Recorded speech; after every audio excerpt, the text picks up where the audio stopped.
Musa ﷺ was given an order by God not to accept any breast for milk.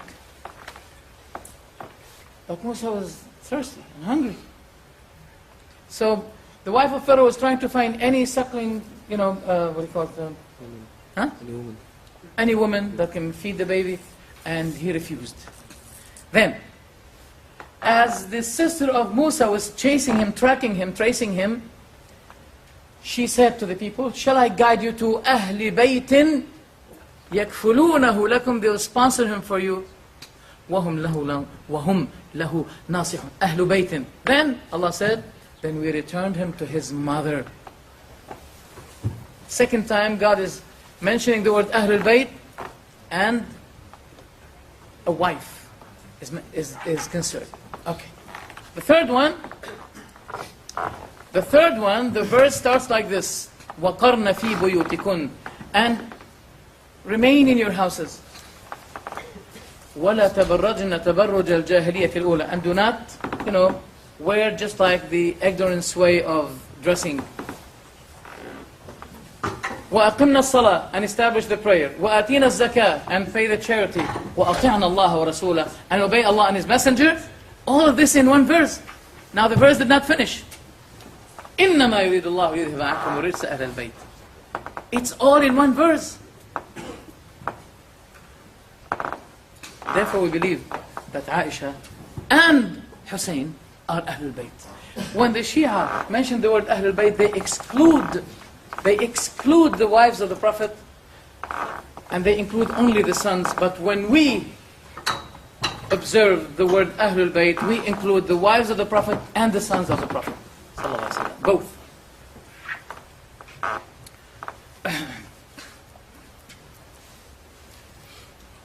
Some people say that Aisha had problems with Ali. That's not true. That's not true.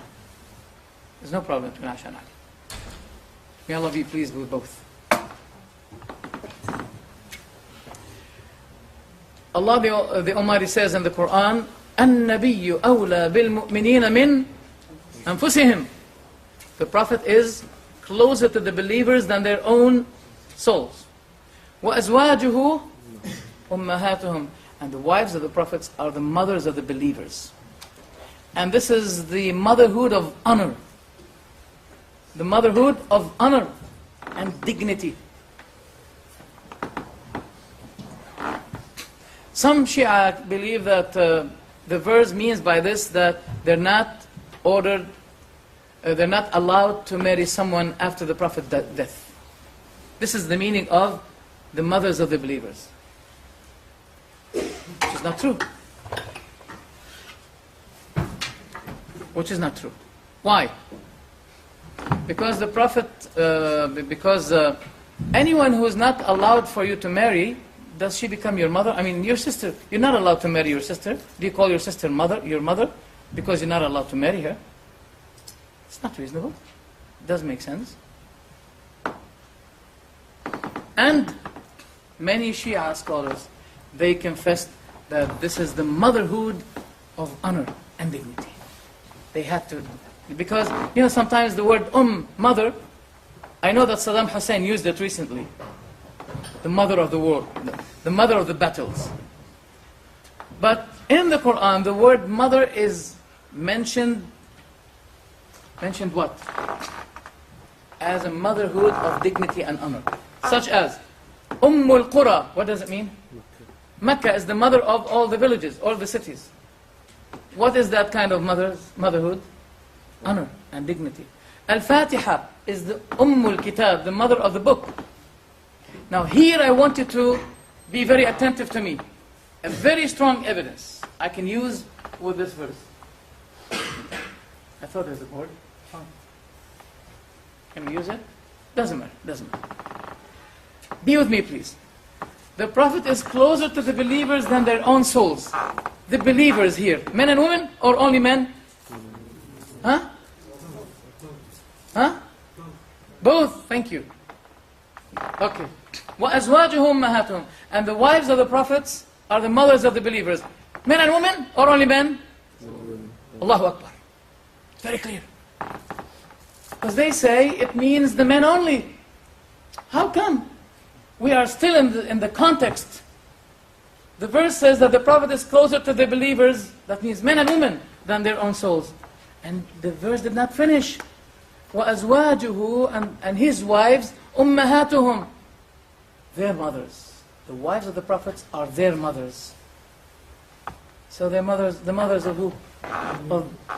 So the subject of the potential marriage may take place, or the prohibition of marriage to take place between, that has nothing to do with it.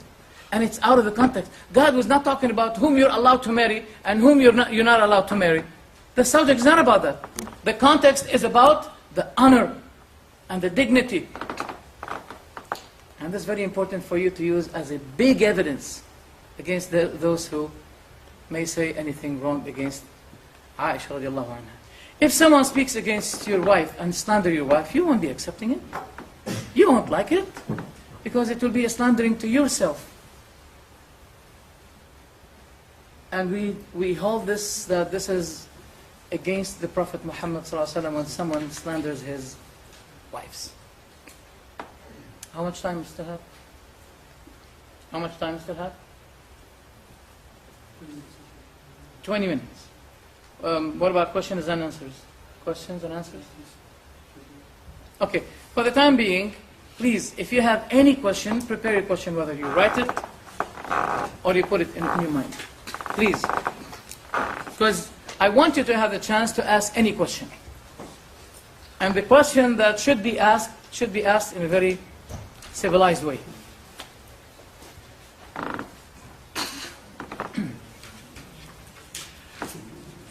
We should have a good thought in the companions of the Prophet ﷺ. Good thought, ihsan al-dhan. Is that what it means? Right? Yeah. Good thought. Thinking about them in the proper way. Like for instance, the Prophet was sick, ﷺ, and he said, give me a pen and a paper and I can to write a will that if I do it, you will not be misguided at all. Umar said the Prophet was overwhelmed by his pains and agonies because he realized that the Prophet is about to die. And the book of Allah is sufficient for us. Some people say, see here, Umar said the book is sufficient for us. Where's the Sunnah? Look, if we say Kitab Allah wa Sunnati, they say, no, Kitab Allah wa Atrati. And if Umar said Kitab Allah only, they say, what about the Sunnah?